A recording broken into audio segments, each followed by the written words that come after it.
that have a career focus, that we need to be able to do a much, much better job of making sure that by the time kids get to high school, they had enough opportunities to learn about careers, to get some sense of the range of careers, how their own interests match up with different kinds of career opportunities, and to understand the different education and training pathways that can lead them into kind of career paths. Obviously, what we need to avoid is, and I'd like to think that we've moved away from a world in which schools were making decisions about which kids, what college material and which ones were. We're now, we hope, moving toward a world where the expectation is everybody needs some form of post-secondary education or training, but not everybody needs the same form of post-secondary education or training. So any kind of choice system, if it's going to be equitable, and if it's really going to serve the interests of kids, needs to be built on a much stronger foundation of information and exposure than we currently have had. And my own observation, and we're working, I mentioned we're now working in 9 states, about 22 different regions, and I haven't yet found a place that has approached this challenge of really thinking in a kind of year-by-year way. How over time, starting at least in the middle grades, do we start to make sure that kids are getting exposure to the world of work and careers in a kind of systematic way so that they really know much more than most kids now know. We know that if you depend on families, I mean, most of us, even people who are professionals, have a relatively limited range of knowledge and information about the broad, kind of world of work. We know that if you depend on teachers alone to do this, again, even though more and more people are coming into teaching who actually are career changers, but we still have an awful lot of people who've basically known, one work world, gone from being students to being teachers without having a lot of exposure to other kinds of opportunities. So somehow we've got to figure this out in a way that engages educators and employers more collectively. What I wanted to do, and most of you are it'd be easy for you to pair up. I just wanted to kind of start by asking you to pair up with another person at your table. Those of you who are singletons can join another table. But just to think back to when you were, say, 16 or 17, and think about your own first paid work experience, whether it was a part-time job after school, whether it was a summer job. 2 questions. One is, how did you get that job? And the second one is, what did you learn from that job that had any impact at all on your thinking about yourself and what you might do for future work or for a career? So think back to roll the tape back to when you were got your first paid kind of work experience, and then think about if you can what you learned out of that experience. Okay. All right. Tell me.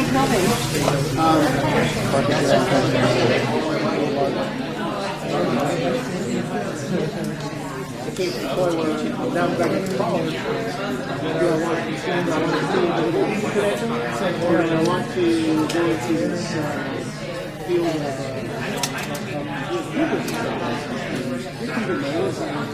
I know about my first job. Let me see if I can get people's attention here for a second. Yes. So, let's get some examples of fresh jobs that people can remember. What kinds of things do people do? Childcare. Yeah. Clerk. Palletizer. Excuse me? Palletizing boxes. Stacking boxes. Stacking boxes. Okay. I wasn't stacking boxes. I was labeling library books. Labeling library books. Other examples? Fast food. Fast food. You were one of 10% of young Americans who were being employed in the fast food industry. Is there anybody who didn't work at 16 or 17? Have some kind of work experience? think about the numbers that I showed you before. I mean, this is, we all kind of took it for granted that work was a part of, kind of growing up, right? Is there anybody who got their first job through school? No way.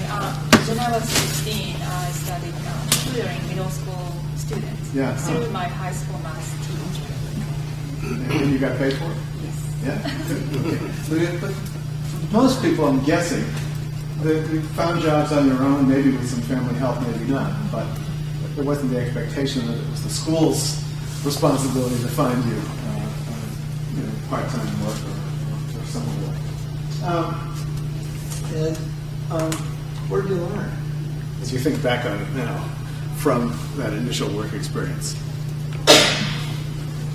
Added responsibility. There's some sense of responsibility in that. Yeah. See, my first jobs really was farming, growing up in the valley. So Yeah. the first thing we learned was, it's hard work. We need to get out of this.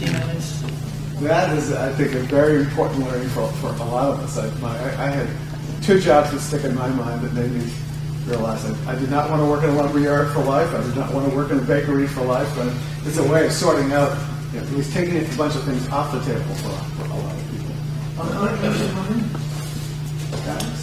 Yeah, I worked at a vacuum store doing repairs and a little bit of customer service, and it was, I want to say I was probably 14. Akin to the last comment, it was a moment of clarity that this is not a direction that fit my hardwiring. And at the same time, it helped me develop some of the work etiquette, business acumen that bring me forward. Yeah. So if you think, about what the consequences are for young people who don't get that early experience, in part to learn some things about themselves and what they like to do and are good at and what they're not, but also have some initial familiarity with the world of work and expectations. If you don't have that experience until, you're in college or through college, that's a pretty late time to be starting to learn some of these fundamentals. So for me, at least, this is an argument for why it's important for us to figure out if, in fact, the world has really changed, as I believe it has. And I think, in terms of work opportunities for kids, I delivered at a newspaper route. I have a lot of kids at newspaper routes. My newspaper is not delivered by a kid on a bicycle these days. It's, an adult in a car. I mowed lawns in my neighborhood. The lawns in my neighborhood are not mowed by teenagers anymore. If you think about, fast food, this isn't, in other places, you still see some kids, but you see an increasing proportion of adults. And so, the question for me is, how do we begin to think about ways of, if I'm right, that the increasing reality, particularly for low-income kids, and by the way, your odds of working are at least twice as high if your family earns more than $120,000 a year than if your family earns, it's in the bottom quintile of income. If you think about, what kinds of kids get access to nice summer internships, it's all done through adult networks typically. So if we can't figure out some strategy to organize access to the world of work for kids while they're still in school, that maybe for an awful lot of kids our last best shot. So that's to me why starting to think about this challenge and starting to think about it while kids are still, I'd argue starting in the kind of middle grades. I don't mean starting kids working while they're in the middle grades. I just mean thinking systematically about how do we spend some time in a combination of in-school opportunities, curriculum, weaving information about careers across subject areas, but also then increasingly giving kids kind of structured exposure to whether it's by bringing a wide range of adults into classrooms to talk about their own careers and their own paths, whether it's getting kids out into work sites, whether it's doing some things virtually, whether it's helping figure out are there, particularly as kids get older, can we structure summer learning opportunities for kids that have a career component built in. I just left on your tables copies of it. This is the kind of thing that lots of people have developed. This is one that we're using in a project where we're working in Long Beach, California, and in a more rural part of Tennessee, trying to help people. And it's again, there's nothing that's particularly unique about this, but this is a way of simply creating a kind of a continuum that starts with sample activities of kind of under the kind of awareness category, and then sort of moves to exploration, and then ultimately moves to immersion. And again, I think this is really more something that stimulates that suppress. I like it.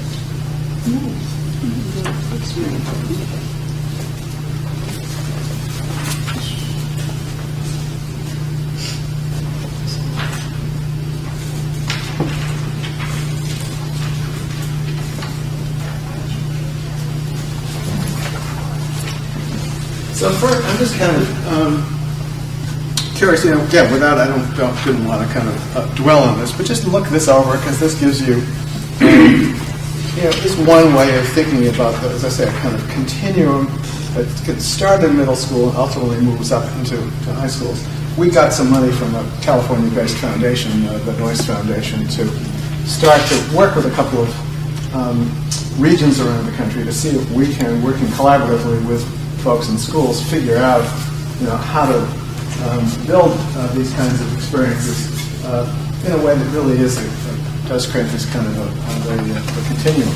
But I'm kind of curious to know whether there are folks in the room who either have worked at the middle grades or have had some relevant experience here in carrying out or designing programs that get kids out in the world. Yeah, I've got a little experience in that.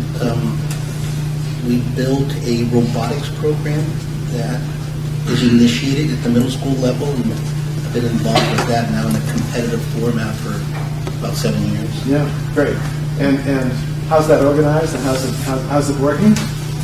It's working well. The organization really is just me searching for dollars to keep it going, and the way I entice the schools is I provide professional development for their instructors, so if they don't have any robotics background, I will, give them the knowledge that they need. Yeah. I'll have resources for them. I will many times contribute some of the funding so that they can get started. And what do you see in terms of the impact on kids and participants? Oh, lots of excitement. Lots of excitement. Yeah, absolutely. So it really opens up their world towards the high-tech side as they view it. Yeah. And so, how many of them will actually follow up with it and become engineers will know. But, yeah, I think, just my own bias is when we think about this whole world of careers and career pathways, the ultimate goal it's not to slot kids into pathways that are going to lock them into a particular career path. The issue for me is just how to get kids launched. Making that transition from the end of whatever their initial schooling is, and we hope that's at least a year or post-secondary, on into the workforce with enough skills, experience, motivation, both academic and soft kinds of skills, so they can then get started. And I just, we're in a situation where just a ton of kids, and particularly if you look at those youth employment numbers for those 5 California regions that I cited this morning, an awful lot of kids. In this economy, you get to the age of 20 or 21, you don't have a resume with any work experience, and you don't have an academic credential of some kind beyond a high school diploma. You really are at the beginning. This is the point when kids ought to be the most optimistic about getting started, and the long-term, what the economists call scarring effect of not being able to get started on employment, at the point when you really wanted, that has long-term consequences for both for kids and ultimately for society. So, almost no matter what the hook is, whether, as you point out, these kids may not be engineers, but you're getting them engaged in something that's going to connect them to other adults, and they're going to get to see some, a piece of a larger world that they wouldn't otherwise want to see, and they're going to get to feel some sense of confidence about what they're capable of doing. That kind of extends it. Do any of you know a program called Citizen Schools? Is that out here at all? Citizen Schools. It's funny. It's a program that started in Boston. It's a middle school program that recruits adults who have some passion, whether they're professionals that they have a passion they want, or whether they're just kind of ordinary people from the neighborhood. And it's like typically 6 weeks, an after-school program that gives kids this pretty intensive immersion in some kind of work-related activity. It really is a kind of mini apprenticeship model where a group of kids is working alongside an adult who has some particular passion. It may be a hobby, it may be that person's job, but where the adult is willing to share that with a group of kids. And it's now become it's a fairly large national program operating in a dozen cities or so. But if you Google it, just Google Citizen Schools, it's just one more example of the power of having an adult who has a passion about something, wanting to share it with kids, and creating a structure that enables that to happen. It used to operate almost totally independently of the schools, but now the leader of the national director refers to it as a kind of second shift program. As more and more schools are moving into extended learning time, this brings kids into contact with another set of adults who are doing something that is more avocational or recreational, but can be designed in ways that really support and reinforce the kind of development of core academic skills. It doesn't look like school for the kids, but you could get, there are ways of accomplishing the kind of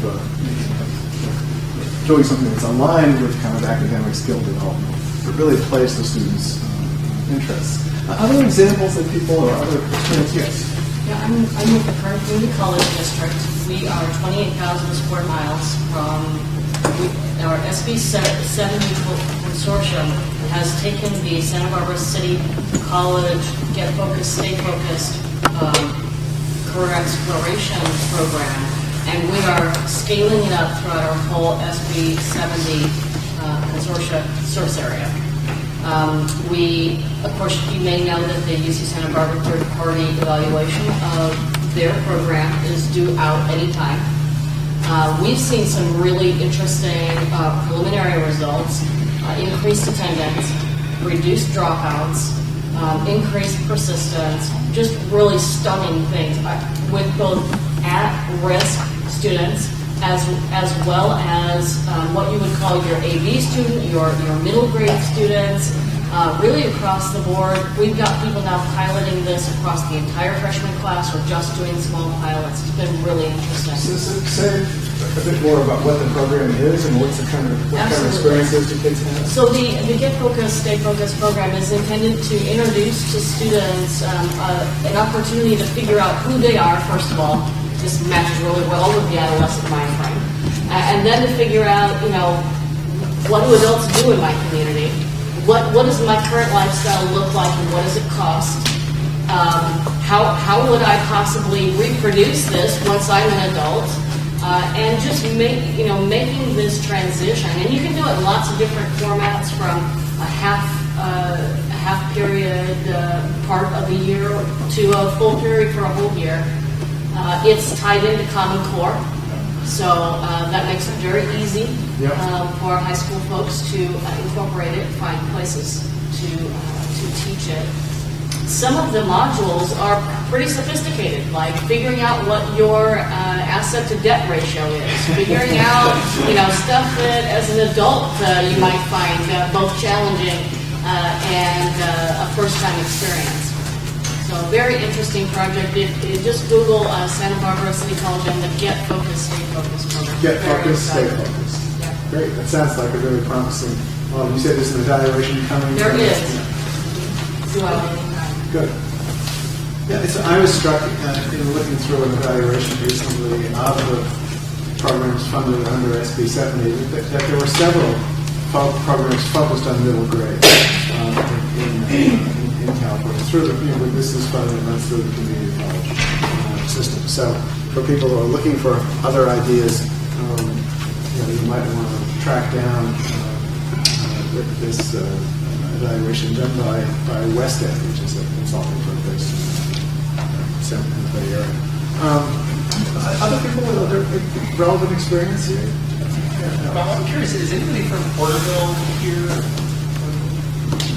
I had the opportunity to go a couple months ago to the event that you hosted, busing in a dozen plus middle schools to the movie theater, showcasing the pathways. Do you mind maybe telling that story? Because that was very compelling.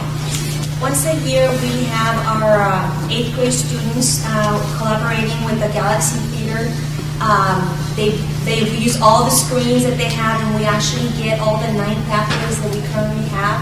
And we bring not only the staff, a couple people, but we bring the students that are actually going through it from the beginning stage as a freshman to now that you're a junior and senior, what your experiences have been. Because what we discover is our middle school students will relate more to what the actual students are saying than what the teacher can say. This is your course of study that you will be doing. You're going to put them up to speed, But if they're asking the questions and the actual students are presenting, they have videos that they've created. So they will have the opportunity to hear all the 9 pathways. The students rotate, the 8th grade students stay there. So when they go back to December and January, when they're having to make up their choices, then they already have an idea based on the actual experiences that they had from the 9 pathways. Great. That's fine. Yes. We have a very similar program where we take videos to, I'm by the way I'm not a school person, but I can relate to what you're talking about. We have a program where we have 6 academies in the high school, and each academy makes up its own video showing what goes on in the academy and what kind of careers you can get, how much money you could possibly make, what kind of family you could support, all that kind of stuff. Okay, and we take that to the to the middle schools. And then, if the kids want more, then they can come to our, what you guys would call showcase day or something at the high school. Great. Your description of the Porterville strategy does remind me of an underlying principle here, which is that, in my view, we don't take anywhere near enough advantage of the experience of older kids who come from the same communities and who are successful at the next stage of their lives. I think, as you point out, generally speaking, they will have more credibility with kids of that age than people who are more adult and don't look like them. So thinking about kids who are in the community colleges coming back and talking about that transition, thinking about people who are now in the workforce, either full-time or part-time, coming back in and just talking with kids about their experience and how they got there. And structuring, these are low-cost things to do. It's structuring, but the trick is kind of really structuring the program where over time, over the course of a year, a 6th grade class might have an opportunity to talk with 10 or a dozen people from different fields, all say between the ages of 19 and 25, where again, easy to do. It's just one piece of what a comprehensive program might look like. Other thoughts, experiences? I teach a job search workshop in San Mateo Adult School, and it's ESL based, and so we have many of the issues that early young students would have, of course. And one of the issues that we found that's key, prior to oftentimes they're getting employment, it's allowing them not to feel intimidated within the community, and we push hard for volunteerism. And we've had some life-changing results as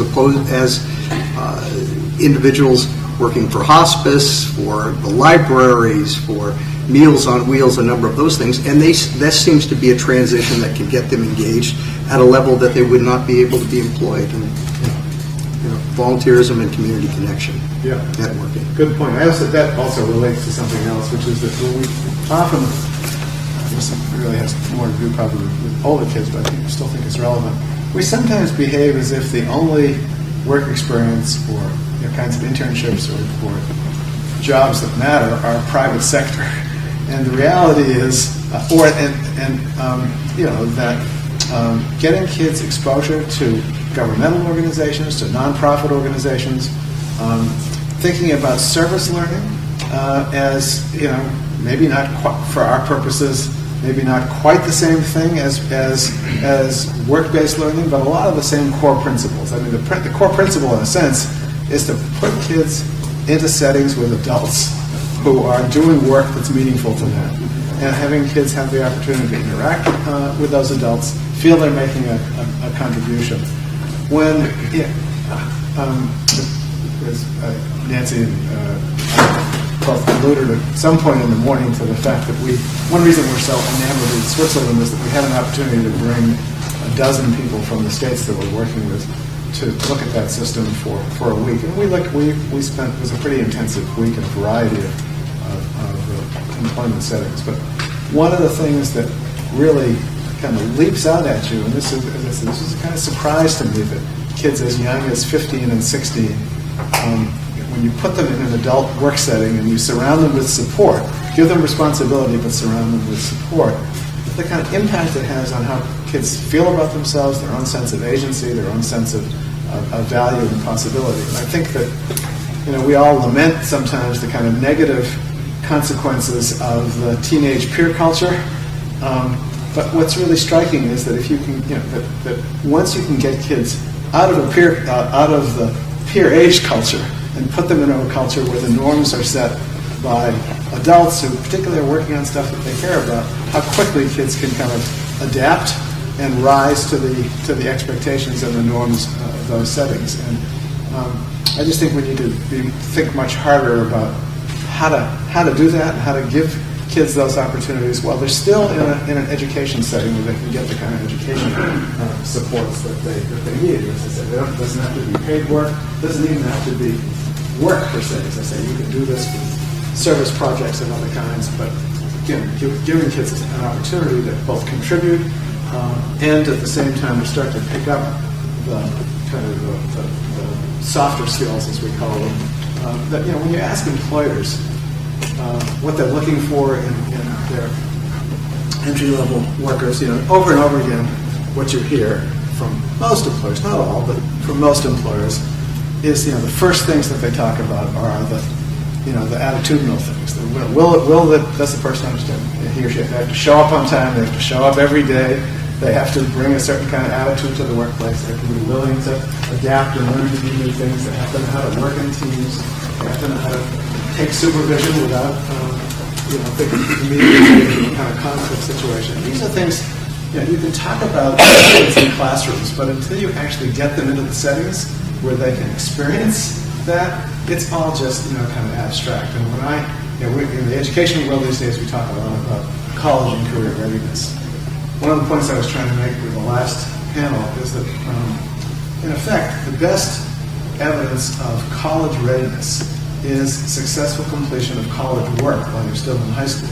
We can spend tons of time and energy trying to design assessments that we think can predict how well kids are going to do in college, but we now have a whole body of experience saying get kids, while they're still in high school, with a structured environment where they can get much more support than they would typically get if they were on their own in a college setting.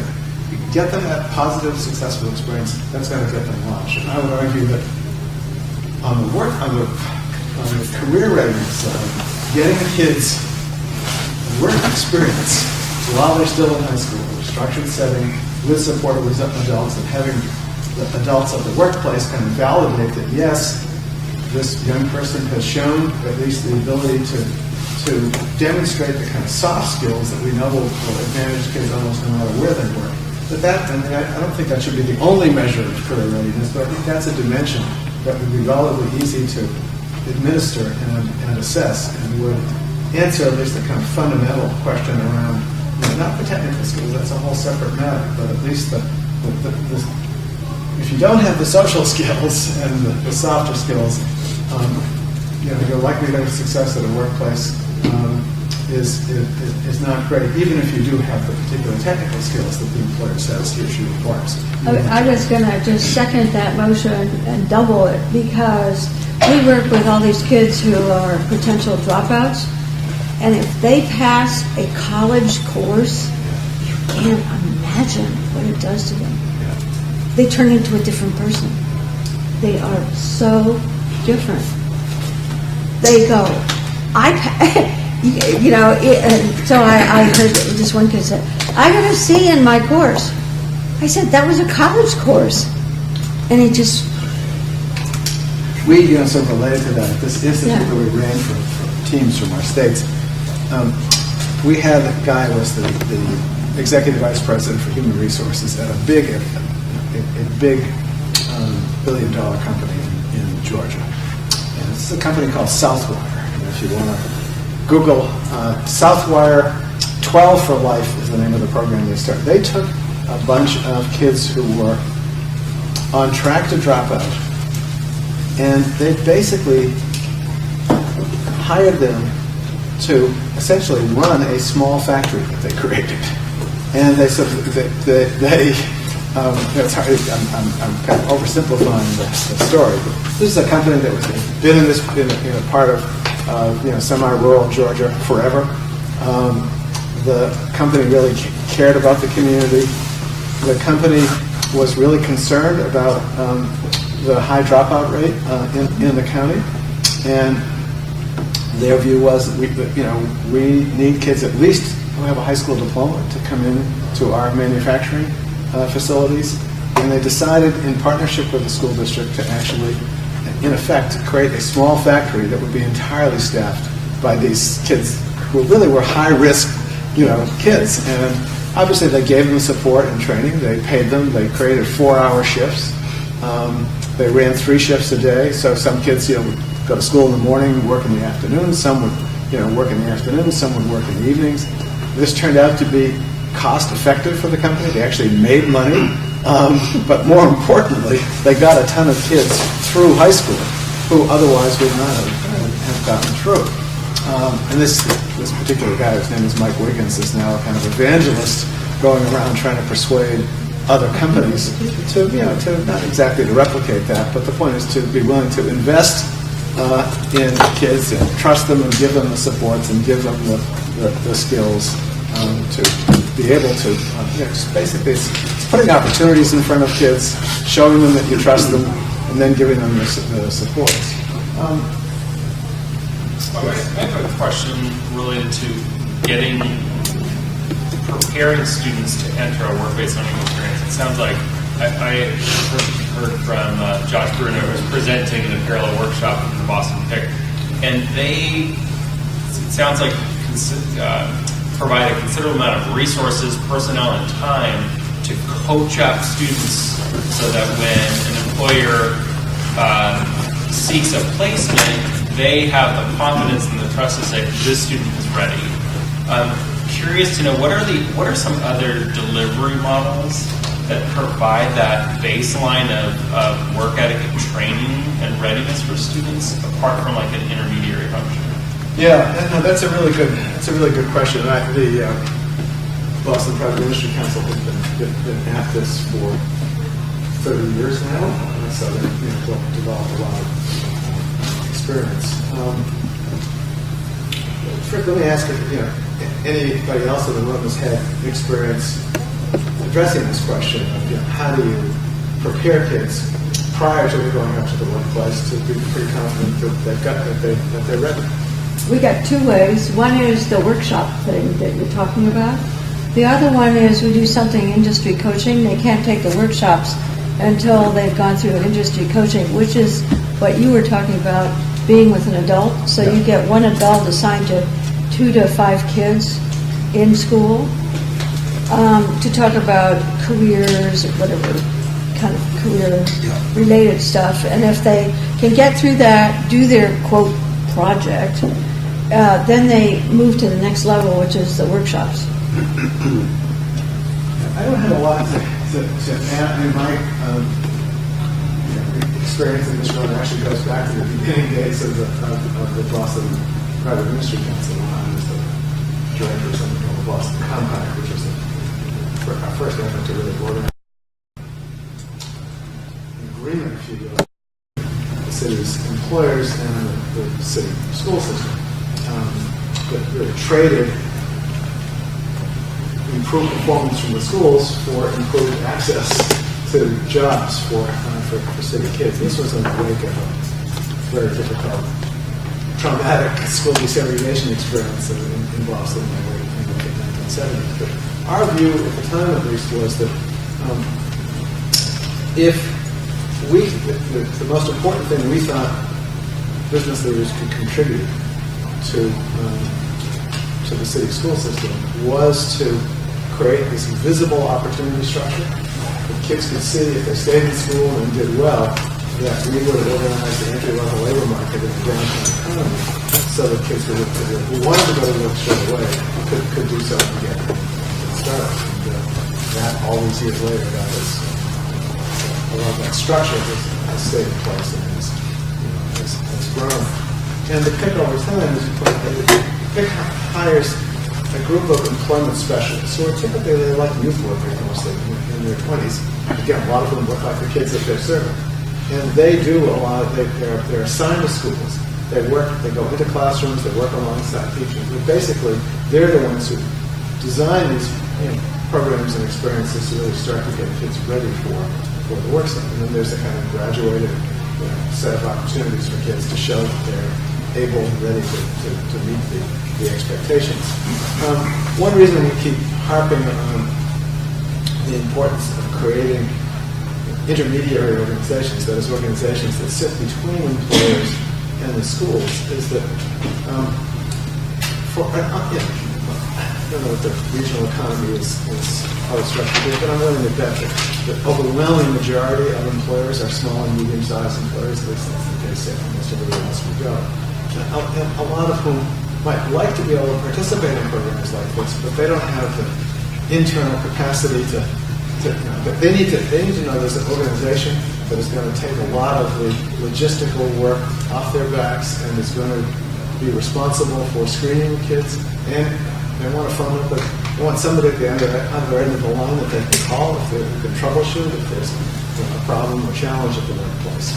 And our experience has been, unless you've got an organization that employers trust and that kind of faces in two directions, both toward employers and toward the education institutions, it's really hard to get to scale and to be able to credibly convince a wide range of employers to be willing to participate in these kinds of programs. This doesn't happen overnight, obviously. The fact that there are really only a relative handful of organizations like this that we can point to in the country suggests that there's a lot of kind of development work here to be done. But I think it's something for all of us to think about as we want to create these kind of opportunity structures for young people. How do we, what kinds of capacity do we need to build? And that's one reason we keep pushing on regions, because we don't think this can be done community by community. It needs to be done. Several communities need to kind of come together and figure out a way to support this. Sometimes these organizations get created by a regional chamber of commerce. Sometimes regional workforce boards can take this on. But this is staff-intensive work, but without which we think it's really hard to get to the kind of scale. I apologize for dominating, but I can't help but think that given this kind of the dearth of credible and successful models nationwide, to me it begs the need for some kind of a franchise prototype. Something that, here is the business model, here's the organizational design, here's the staffing, here's the financing, some framing document that represents, like akin to like a McDonald's, like do this, it's food. That's a great point. We're trying to write such a document. Before we had our fall institute, we invited people who were interested to come in a half a day early to spend time at the Boston Private Industry Council, and 55 of the 80 participants, including the whole California delegation, came in the night before and spent a full day at the Private Industry Council, really getting underneath the hood, looking at job descriptions, talking to people who worked at different levels of the organization, looking at the financing, just trying to get an understanding of how this organization, that, as I said, has been in business now 30 years, how it was structured, how it sustained itself, and what specific job descriptions and roles were inside the organization. And they've got, David Rattray, who runs the the LA Chamber, education work, really built a lot of his work off of the Boston, created the LA Compact, model on the Boston Compact. So there are at least a few other places around that kind of picked up on that example.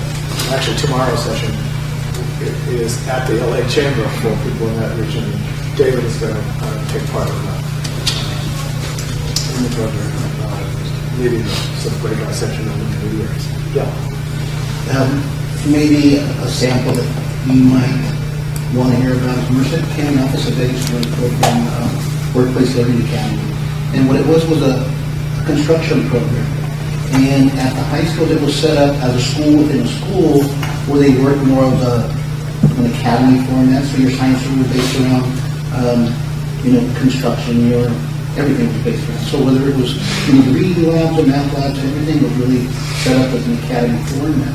And they would work on projects during the school year, throughout the school year, and it would start just like a construction project. So you would start at the foundation, so the slab, the concrete, and then you move on to the framing, the electrical, and the plumbing, the roofing, and such. And then over summer, there was some grant funding that would allow the students to work as a job. So they would work 8 hours a day and get paid minimum wage to build houses.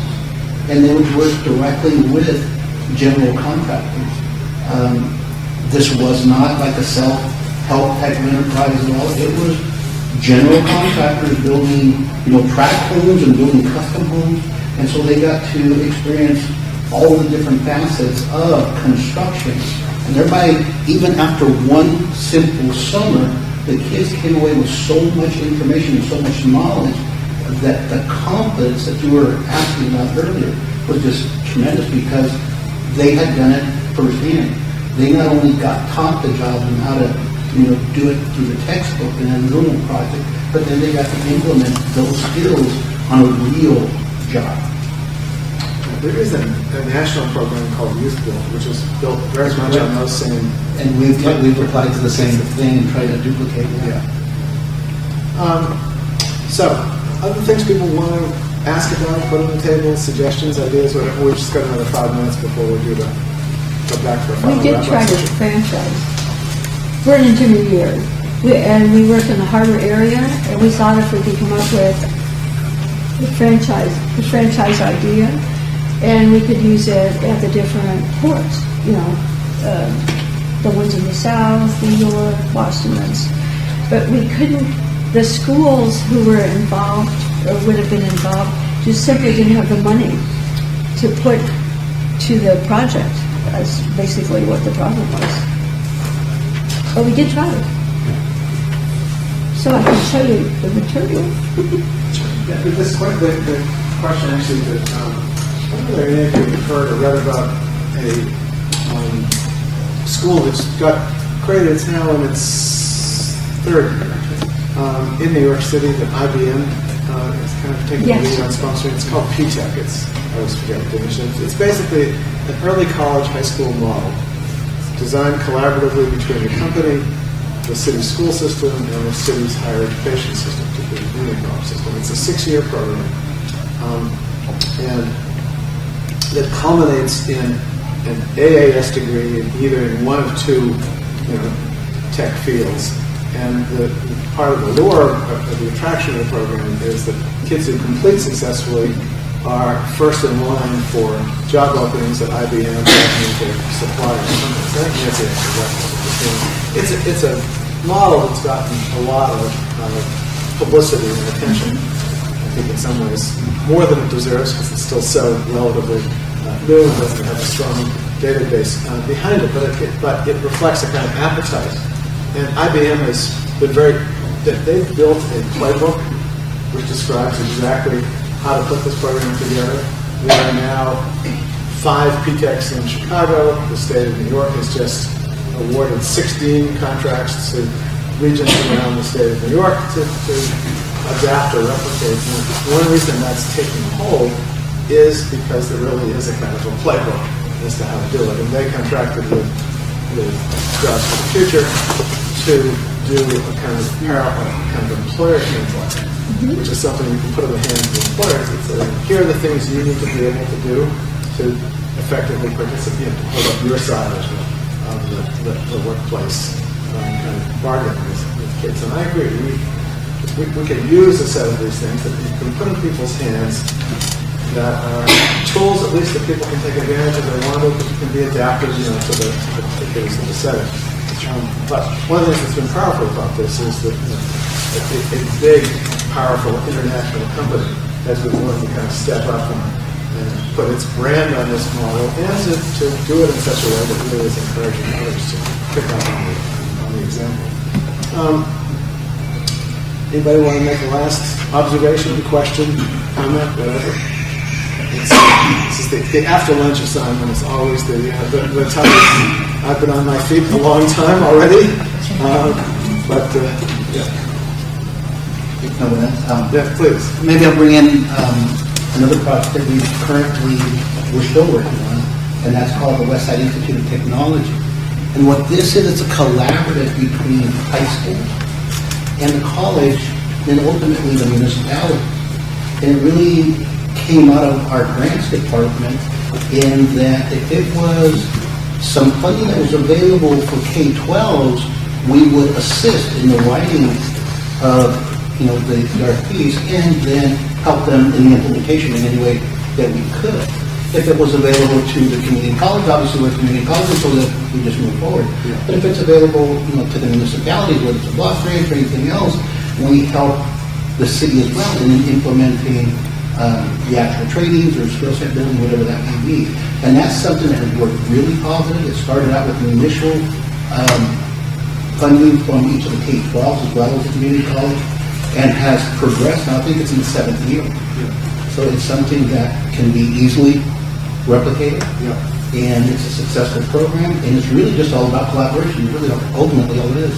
Yeah, I think in lots of regions, in many ways, the institution that's best positioned to do these kinds of public service outreaches that can connect to other institutions are the community colleges. I've seen places where even though I generally think that workforce intermediaries need to exist outside of education institutions, I've seen community colleges that have set up special units designed to really work effectively and collaboratively with employers and their staff, with people who typically have an industry background, and they can ultimately can carry out the set of functions that we think of as kind of key here. This is a nice kind of win-win example and a contribution that a community college can make to